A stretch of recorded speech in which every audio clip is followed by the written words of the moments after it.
Chicken मटनपेक्षाही मस्त चव असलेली आज आपण भाजी बनवत आहोत। कोणालाही सहज जमेन, पण चविष्ट इतकंही की चिकन मटनपेक्षाही मस्त अशी लागती भाजी।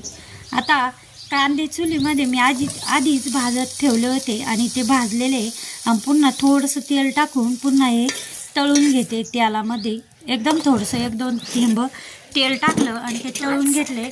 आता अख्खे धणे टाकत आहे। धण्याची पूड न टाकता अख्खे धणे भाजून टाकले या भाजीला, कोणत्याही भाजीला की चव छान येते, म्हणून ते धणे थोडेसे भाजून घेते। धणे भाजून घेतले, धणे आणि कांदा भाजून घेतला। आता इथं थोडासा आल्याचा तुकडा घेतला, तोही तेलामध्ये भाजला आणि आल्यामध्येच मी हे जे सुकं खोबरं घेतलेलं आहे भाजीला, तेही एकदम पातळ कापलेलं आहे। आपल्याला पाट्यावर मसाला वाटायचा आहे म्हणून एकदम पातळ असं कापून घेतलं आणि तेही थोडंसं तेल टाकून मी भाजते। आता तेही भाजून झालं, ताटात काढलं। आता मी ह्या तिखट आहे मिरच्या म्हणून मी 2च घेतल्या आणि त्याच्या मधोमध तुकडे केले, तेही थोडं तेल टाकून भाजून घेतल्या आणि असं दाबल्या की नाही तर ते ह्या उडण्याची शक्यता असते, म्हणून ह्या दाबून अशा भाजल्या आहे, उडत नाही। आता थोडंसं लसूण घेतला, लसणाची फक्त सालं काढून घेतले, हातावर असं चोळला आणि तोही थोडासा भाजून घेते, म्हणजे या सगळ्या मसाल्याचा जो कच्चापणा आहे तो निघून जाते। आता लसूण जास्त नाही भाजत, फक्त थोडाच भाजला आहे। आता तवा बाजूला काढते आणि लोखंडी कढईमध्ये आपण ही भाजी बनवतोय। इतकी मस्त चव येते, फक्त एकदा या पद्धतीने बनवा, एकदम सोपी भाजी आहे आणि चविष्ट एवढी की चिकन मटन खाण्यापेक्षा हीच भाजी खाल, हीच भाजी कायम बनवून खाल, एवढी छान भाजी होती आणि ती अगदी गावठी पद्धतीने बनवतोय। आता 1-2 मूठ कोथिंबीर आणली अशी आणि त्याच्या ज्या खालच्या ज्या काळ्या असत्या तो भाग कापून घेतला, तो वाटायला घेऊ आणि ती थोडीशी साईडला ठेवली। आता ती कशासाठी तेही आपण पाहू। आता सगळ्यात आधी असं हे आलं आणि खोबरं वाटून घेतलं आहे, असं ठेचून म्हणजे ते वाटलं जातं। आता थोडं पाणी टाकून हे वाटून घेतलं। आता त्याच्यातच या तळलेल्या मिरच्या, धने, कांदा तोही घेते वाटायला। धने आधी घेतले थोडेसे आणि देठाची जी कोथिंबीर घेतली ती घेतली वाटायला। आता लसूण आणि कांदा बाकी आहे, पण हे थोडंसं वाटून घेऊ। कांदा काय थोडं पटकन वाटला जातो। आता हे कांदा आणि लसूण बाकी, तो पण वाटायला घेते मी।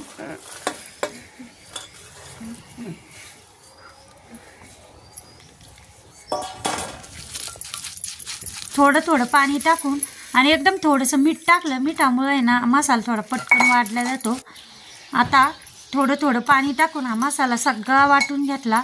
आता मिक्सरमध्ये फक्त 1च मिनिटात होतो। आता इथं पाट्याने थोडासा वेळ जास्त लागतो, पण चविष्ट असं होतं म्हणून मी पाट्यानेच वाटलं आहे। एकदम गावठी पद्धतीने भाजी बनवतोय आपण म्हणून। आता जाळवायला चालला होता म्हणून कढईत पाणी भाजीसाठी उकळायला ठेवलं। ते पाणी एका पातेल्यात काढून घेतलं आणि त्याच कढईत आपल्याला आता हा भाजीला फोडणी द्यायची आहे। आता तेल टाकलंय, थोडीशी हळद टाकायची तेलातच आणि या ठिकाणी आता हा थोडासा मटण मसाला घेतला होता तो टाकला आणि हा कांदा लसूण मसाला 2 चमचे, 1 चमचा मटण मसाला असं घेतलं होतं। आता मसाल्याच्या डब्यातले एकदम छोटे चमचे आणि कांदा लसूण मसाला आणि मटण मसाला टाकला, हळद टाकली। आता धने तर आपण वाटायलाच टाकले होते म्हणून मग मी काय धण्याची पूड टाकली नाही आणि जो वाटण केलेला मसाला आहे ना तो या मसाल्यामध्ये, सुक्या मसाल्यात आणि तेलामध्ये छान तेल सुटेपर्यंत हा शिजवून घ्यायचा आहे। आणि चुले म्हटलं पटकन असं होतं। हे बघा इतकं छान मसाला दिसतोय आपला।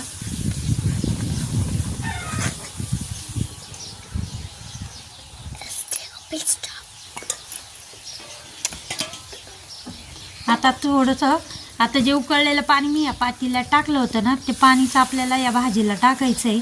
आता कोणतीही भाजी बनवत असताना उकळून पाणी घेतलेलं त्या भाजीची चव छान येते।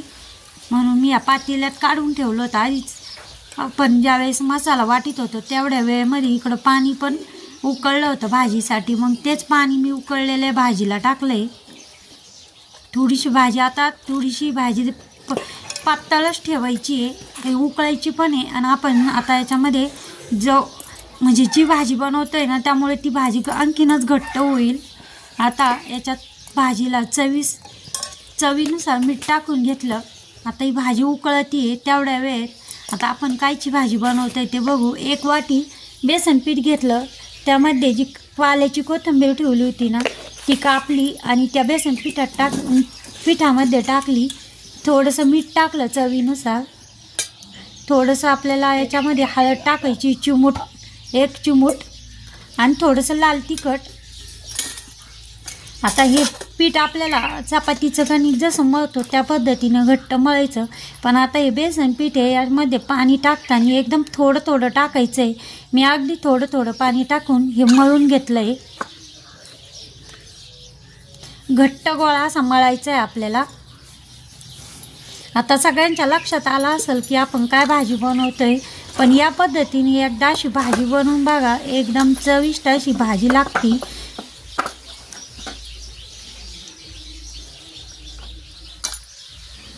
एकदम घट्ट असा गोळा झालेला आहे.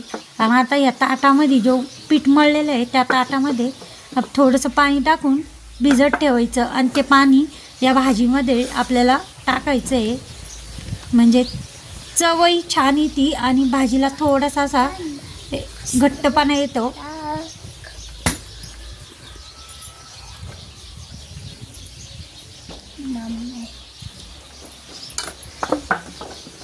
आता तेल लावून थोडंसं असा गोल गोळा बनवायचा आहे आपल्याला याचा. हे बघा, चपाती जशी बनवतो तसा एक चपाती आपली मोठी होईल एवढा हा गोळा झालेला आहे. आता ही भाजी मी या ठिकाणी 5 ते 6 लोकांच्या अंदाजामध्ये बनवलेली आहे. आता ही जे आहे थोडंसं पीठ लावून ही बेसन पिठाची पोळी पातळ अशी लाटून घ्यायची आहे.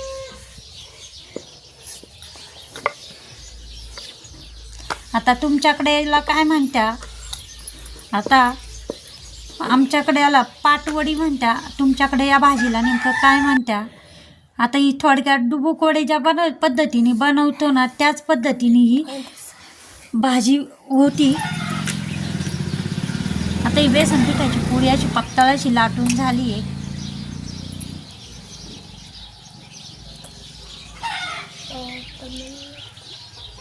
आता चाकूनी काय मला कापता येईना, मग मी निम्मा कापून घेतल्या. आता अशी चौकनी असे काप केलेले आहे. शंकरपाळे ज्या पद्धतीने बनवतो, पण शंकरपाळे छोटे छोटे असते आणि हे थोडंसं मोठं पकडायचं आहे आणि उकळत्या भाजीमध्ये हे सोडायचं आहे.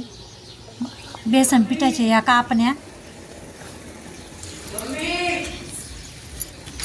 आता उलटणी घेतलेली मी आणि उलटणीने कापलेलं आहे.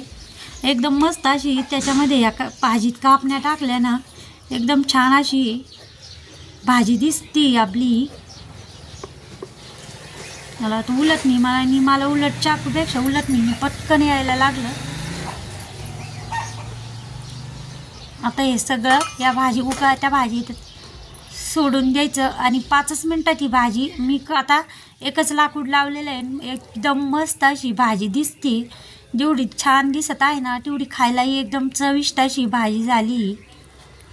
एकदा या पद्धतीने कोणालाही सहज जमेल अशी भाजी कमी साहित्यात भाजी केली आहे. मस्त अशी झणझणीत. एकदा या पद्धतीने भाजी बनवून बघा, नक्कीच सगळ्यांना आवडेल.